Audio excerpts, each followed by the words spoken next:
Buenos días a todos por la mañana. Buenos días tengan las personas humanas. Voy a tomarme un café con vosotros, ¿vale? Voy a tomarme un cafetillo. Aquí tenéis una taza de la legendaria Macintosh. Es que, como bien sabéis, tengo un contrato de patrocinio millonario con Macintosh y tengo mis obligaciones como tal. Entonces, bueno, tengo que hacerle un poco de publicidad a cambio de unos jugosos, más que jugosos, cuantiosos ingresos. Patrocinio con Macintosh, más quisieras tú, tío. Ojalá. Oye, pero estoy abierto a sugerencias, ¿eh? Todo hay que decirlo. Bueno, me voy a tomar un café con vosotros. Voy a colocar debidamente los hierros. Así estamos. Realmente no tengo ningún contrato de patrocinio con nadie. Valoro mucho mi independencia. Esto tiene que seguir siendo así. Se me han hecho alguna propuesta de colaborar, de participar en alguna revista, en algo de audio, y yo siempre digo lo mismo: ojo, siempre que esto sea independiente, No tengo ningún... ya me gustaría a mí tener algún contrato de patrocinio con esta o con cualquier otra. No, lamentablemente no. Precisamente por eso, como soy indie, como soy independiente y como esto me lo costeo yo me lo guiso, yo me lo como, es muy importante el posicionamiento SEO, esto que dicen los entendidos en redes sociales, que hace que tu nombre aparezca en primer lugar de la vista, y eso hace, bueno, pues en definitiva que tengas más visitas. Es muy importante para eso que os suscribáis, y es muy importante también que le deis al like, obviamente, si os ha gustado el vídeo, para que esto tenga una continuidad, tenga un futuro. Muchas veces me preguntáis, no tengo ningún tipo de contrato con nadie, no me vincula de momento a nada ni con nadie. Esto me lo costeo, me lo sufrago yo, y creo que me cuesta más de los escasos céntimos que obtengo de YouTube por la publicidad, que es una cosa que es prácticamente irrisoria. Pero bueno, no me va el dinero en esto. Quiero hablaros de un tema que me habéis preguntado muchas veces y que es un tema bastante controvertido, pero no quiero hacer de ello polémica. O si hacemos polémica, que no sea una polémica destructiva, ¿no? Que sea un debate enriquecedor y que sea sobre todo de formas cordiales y corteses. Que yo no sé qué nos pasa en internet en general, sea aquí en cualquier otro medio, que parece que detrás de un teclado nos convertimos en otra persona. Es como que fuésemos Jekyll y Mr. Hyde. Tenemos comportamientos que no tendríamos en la vida real por el mero hecho de estar a kilómetros de distancia y detrás de un teclado. Pues yo digo, habrá que seguir siendo igualmente corteses y educados, como si lo fuésemos como una persona que tuviésemos delante de las narices. No sé por qué de repente un comentario puede ser del tipo: oye tú, tío. ¿Y por qué? Bueno, pero bueno, en fin, por eso digo, si tenemos que debatir sobre esto, debatámoslo, pero creo que además es un ámbito en el que se aprecia, o he apreciado yo, un gran cambio de conciencia, o quizás un giro de 365 grados que nos deja en el mismo sitio, un giro de 180 grados en el tema de los cables. Y permitidme que esto lo cuente así en plan batallita de abuelo, aunque me veis tremendamente joven. Cuando empecé en esto, allá por los años 90, empecé con más ilusión que presupuesto. De hecho, no tenía ni un euro, estaba siempre tieso. Mi primer ampli fue un Yamaha, pero de cine. Después me creía hasta el tuétano que un ampli de cine no era igual de bueno que un ampli de alta fidelidad. Así que lo cambié por un ampli de alta fidelidad. Empecé con unos altavoces Bose, empecé con unos altavocillos Yamaha, pero de poca monta. Y luego me dio por pasar, como me gustaba más la música que el cine, aunque el cine me sigue apasionando, me dio por pasarme a un amplificador integrado de Marantz. Además era un modelo que incorporaba aquellos famosos módulos HDAM que inventó este señor, el Ken Ishiwata. Ese sí que sabe, ese sí que es un más listo que el hambre. El tío vale. En definitiva, empecé y me lo creía todo a pie juntillas. Y como estaba manifiestamente tieso económicamente, como tenía más ilusión que presupuesto, decidí fabricarme mis propios cables. Hete aquí, por tanto, que en cuanto que juntaba 4 chavos, toda mi ilusión consistía en ir a una tienda de electrónica y dejarme el poco dinero que tenía en conectores, en el cable Cat 5, en el cable no sé cuánto, Y bueno, pues un soldador de estaño más o menos bueno, comprar estaño más o menos bueno, y porque no me daba para encargar, que lo intenté y lo planeé, hilos de plata a un joyero. Incluso me dio por acercarme a un joyero del barrio y preguntarle, oye, ¿tú me podrías hacer unos hilos de plata tal y que cual?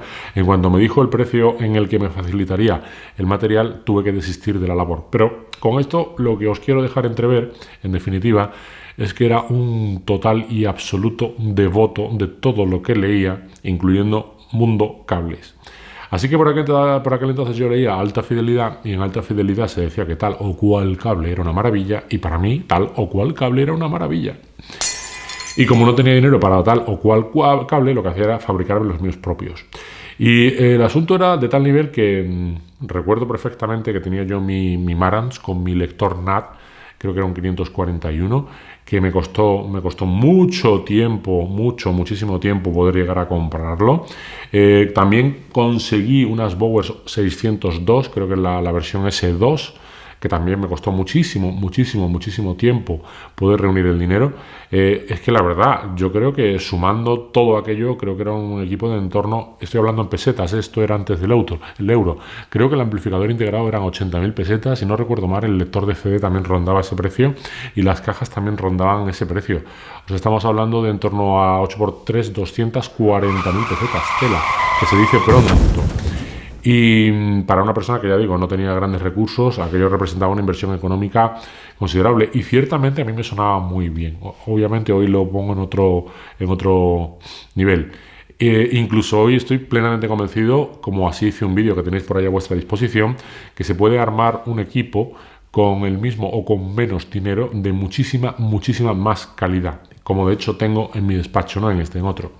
Pero bueno, dejando eso a un lado, a lo que voy es que yo hacía mis propios cables, cuando tenía un hueco libre me dedicaba a soldar, cortaba, ponía las soldaduras, compraba conectores buenos de Neutric, compraba macarrones termorretráctiles, poco a poco fui perfeccionando la mecánica y hasta me llegué a hacer un cable al que le puse el nombre de Mazinger Z, reminiscencias de la infancia. Y el caso es que yo colocaba los cables, los cambiaba, me sentaba, cerraba los ojos, como ya sabéis que hacemos los audiófilos, agachaba así un poco la cabeza, apretaba, no sé bien lo que apretaba, y de repente aquello parecía que era la maravilla, que el cable sonaba mejor que el otro. Y creía los cables, y seguí creyendo durante un tiempo, pero no podía permitírmelos. Afortunadamente con el tiempo pasé a un nivel, un estatus superior a nivel laboral y pude permitirme empezar a invertir dinero en cables. Es más, y aquí cuento una anécdota que también de alguna forma resume mucho mi relación con los cables. Conseguí montar un equipo decente. Me costó un pastizal, la verdad. Pero bueno, era el que había querido, el que había soñado durante mucho tiempo. Anduve enredando que si tal o cual amplificación, que si montó esto, que si montó lo otro. Y por fin, después de pasar por varias cosas, entre otros un amplificador integrado de Musical Fidelity, el Trivista, que a mí no me gustó absolutamente nada, monto un equipo bien, bueno, decente, ¿vale? Podrá ser criticable, a que le guste más o menos, pero bueno, unas Bowers & Wilkins 802, las Nautilus, por fin tuve unas etapas de Macintosh, monofónicas, hasta un previo de Nagra PLP, del que muchas veces he hablado. En fin, monté un equipo considerable. Y en aquel entonces, bueno, pues no le presté más parte del presupuesto, no dediqué más parte del presupuesto a los cables.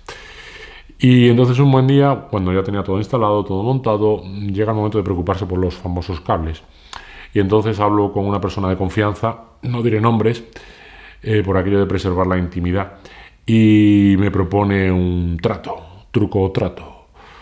Dice, vamos a ver, yo te voy a mandar una serie de cables y digo, ¿cuánto cuestan esos cables? No te voy a decir precios, Y yo no creo mucho lo de los cables, que estoy así hasta la fecha y tal y que cual. Que ya tuve una etapa en que yo mismo me hacía mis cables y al final, bueno, vamos a hacer una cosa, porque yo sé que esto de los cables es muy controvertido. Yo te mando a ti a casa un paquete, una caja, porque era una caja, con cable para todo. Te voy a mandar del principio al final. Te voy a mandar modulación, te voy a mandar cables de altavoz, te voy a mandar todo. El pack completo de una determinada marca muy selecta. Tú quitas todos los cables que tengas y pones todos los cables que yo te mande. Y luego te sientas y me dices lo que oyes. Ya verás cómo entonces te quedas los cables. ¿Vale? Venga, vamos a hacerlo así. Total, no me costaba dinero. Dicho y hecho, llega a la caja, la abro y veo unos cables preciosos, unas terminaciones magníficas, unos acabados incluso con incrustaciones de madera. Aquello era una maravilla de cable, era precioso. Me encantó. Hice lo que me dijeron, a pie juntillas, quité todo, me tiré un buen rato, puse todo el cableado, hice las comprobaciones de rigor, que estuviese el rojo con el rojo, negro con el negro, todo bien, borna con borna, bien, perfecto, que no estuviese los altavoces fuera de fase. Hice las comprobaciones otra vez y entonces sí, ese audiófilo que hay en mí se sienta en el sillón, cierra los ojos, aprieta todo lo que tiene que apretar para adentro y se concentra en la música. Traca. Y una maravilla, me encantó cómo sonaba. Digo, joder, esto de los cables es tremendo, esto suena magnífico. Jamás había escuchado a mi equipo de esta manera. Esto es lo mejor que hay. Total, encantado de la vida. Pero, el cacharrero que hay en mí, junto al audiófilo que hay en mí, dice, un momento, ojo, cuidado, warning. Vamos a parar aquí un momentito. Quité todo el cableado de la marca Selecta, absolutamente todo, y puse otra vez mi cableado entre cutre, salchichero, entre alguna cosa más o menos decente y lo monté.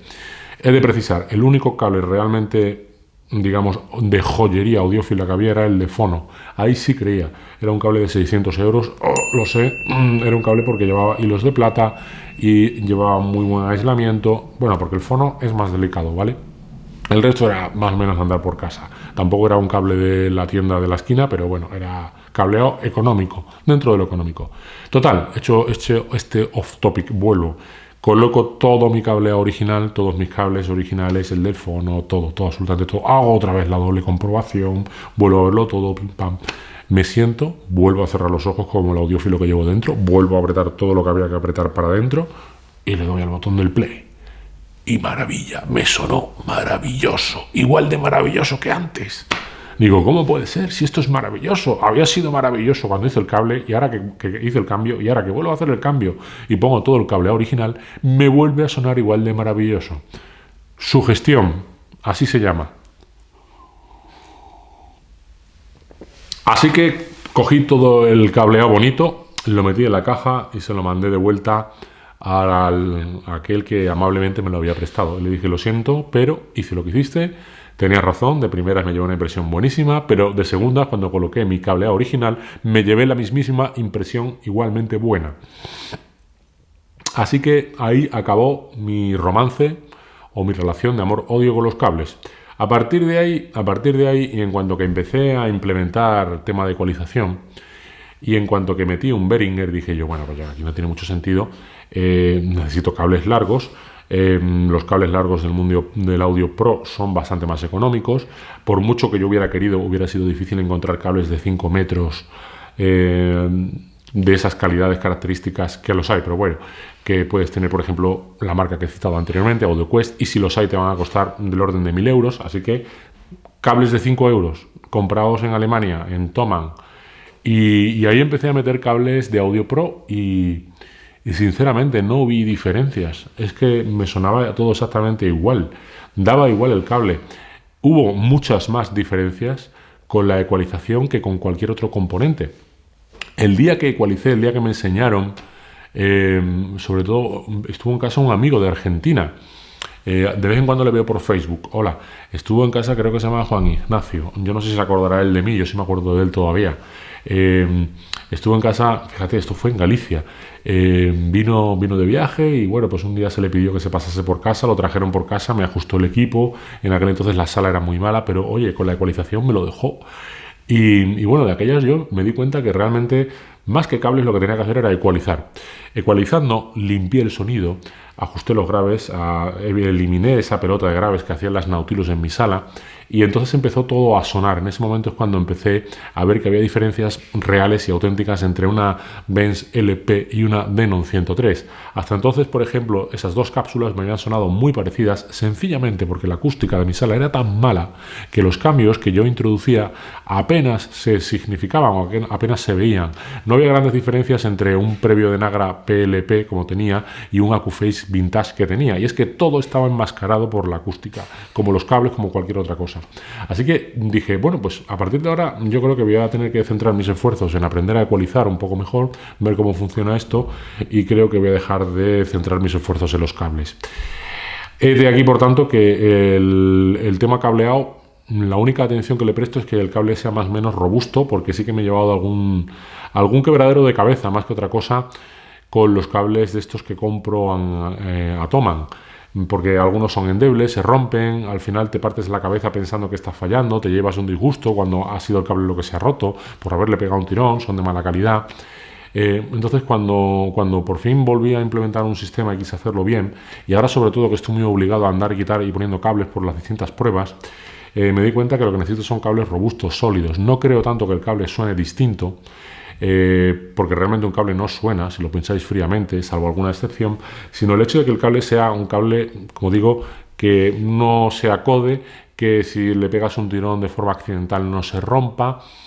Y para mí esa es la función que tiene que cumplir, un cable que esté bien aislado, por supuesto, que no de alguna forma que haga de equipo inmune frente a interferencias, aunque yo he de decir que aquí en casa no tengo interferencias de radiofrecuencia. Solo me ha dado problema algún que otro aparato de válvulas, lo siento, el leve CS600X, lo siento por los propietarios, no os lo toméis como una afrenta, por lo que fuera ha sido el único que hasta la fecha me ha dado problemas aquí en casa. Pero por lo demás, ya digo, no le doy mucha importancia al tema del cableado, más allá de su practicidad y de que no se rompa. He apostado por una marca que todo el mundo conoce, pero por la gama más, no diría más básica, una gama un poco intermedia, pero por razones también de conveniencia. Sencillamente porque la gama básica de este fabricante, los conectores de RCA están tan juntos y la pieza que hace la disyuntiva, o digamos que hace la bifurcación, porque el cable va unido en un solo cuerpo, y la parte final es tan pequeñita, quedan tan cerca las clavijas RCA, que para según qué preamplificadores o aparatos no me sirve, necesito que los cables vayan por separado. Entonces tuve que apostar por algo de gama un poco superior, donde ahí sí encontré que las conexiones RCA pueden conectarse con previos que los tienen más distantes de un lado y otro, como ocurre, si no he equivocado, con el Mark Levinson, me pasó también con el Macintosh, si no me falla la memoria, estoy hablando de memoria, y por tanto es practicidad pura y dura, flexibilidad, no es otra. No apuesto ya nada al sonido de los cables. Y es que, y ahora es la parte a la que quería ir a parar, he contado esta anécdota, pero bueno, yo creo que esto ya está todo contado en definitiva, y además hemos echado un rato charlando y tomando nuestro café. Es que si lo piensas fríamente, un cable no debe ni puede añadir ni quitar nada a la señal, o al menos, como digo, no debiera, y si lo hace, ha sido porque se le ha introducido algún componente, sea activo o pasivo, que interfiere en la señal. Y hasta donde me alcanzan los pocos conocimientos de andar por casa que tengo, creo que precisamente es eso lo que no debe hacer un componente, aunque es cierto que a veces buscamos de un componente que interfiera, porque añade algo que es lo que vamos buscando, por ejemplo, las válvulas, o por ejemplo, una cápsula. Pero por regla general no es eso lo que vamos buscando. Por regla general un cable, sobre todo en los niveles más sencillos, no tiene ningún tipo de componente resistencia, componente activo que haga que interfiera, module, afecte a la señal. Como mucho podrá llevar ferritas para evitar o para hacerlo inmune frente a las radiofrecuencias, pero en principio un cable no debe, ni puede llevar nada, ni debe ni puede interferir en la señal, con lo cual yo entiendo que un cable ha de ser lo más corto posible, lo mejor construido posible para evitar, eso sí, interferencias, pero el cable en sí intrínsecamente creo que no añade o no debiera añadir nada a la señal. Es por eso por lo que creo que se trata o se ha convertido en un elemento de joyería, de un coste elevadísimo, en el que hemos creído muchos, yo primero, y a la postre creo que era vender humo. Lo siento y lo digo con todos los respetos, no quiero polemizar, pero mi percepción personal es la de que el cableado no tiene la trascendencia que antaño se le quiso dar. Digo antaño porque creo que esto vivió un boom, tampoco era así en los albores de la alta fidelidad, sino que esto pasó a ser así con posterioridad, a partir de los años 90, cuando ya empezaron a aparecer estos fabricantes de cables que cuestan tanto más que algún componente, y a partir de cuando efectivamente se empezó a elucubrar que si la criogenización, que si esto, que si lo otro, y yo creo que no. Incluso, por ejemplo, para que veáis algo que a mi modo de ver carece de toda lógica, cables de red. Compramos un cable de red que cuesta el rescate de un rey, una pequeña fortuna, te podrías comprar como 15 discos de la Mobile Fidelity Silent Love, One Step, y otro día hablamos sobre estos.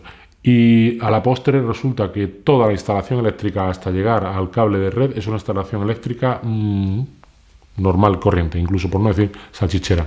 Hay gente que no tiene una línea dedicada, hay gente que no tiene requerimientos específicos en cuanto a tensión, y sin embargo, eso sí, invierte en un cable de red que tiene una longitud de 1 metro, 1,5 metros, 2 metros, y por tener un cable de red de una marca X fantástica, resulta que el equipo mejora en su sonido. A mí me parece ilógico, no tiene ninguna razón de ser, es manifiestamente inviable que eso pueda ser así, tal y como yo lo veo, y por lo menos por los conocimientos que yo tengo.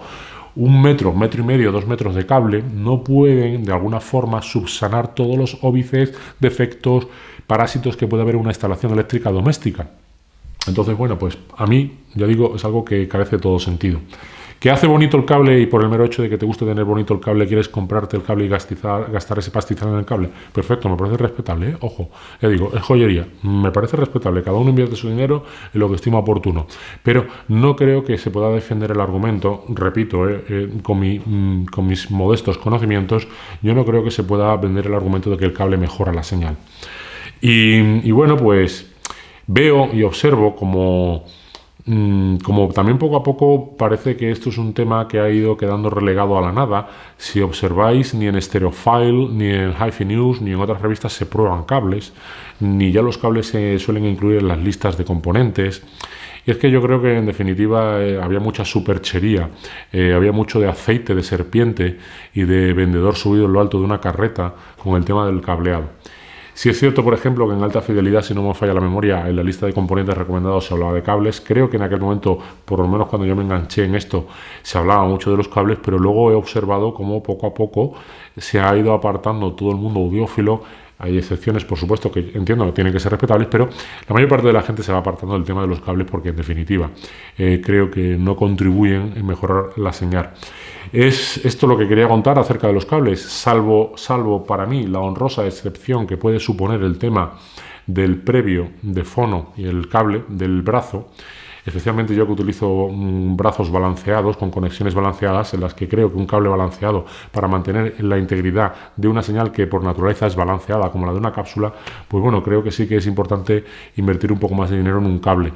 En el resto yo sinceramente creo que no.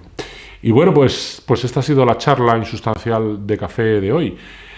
Lo que dije antes, si queréis mantener la viabilidad del canal para el posicionamiento SEO, por favor, suscribíos y dadle al like. Muchísimas gracias por vuestra atención.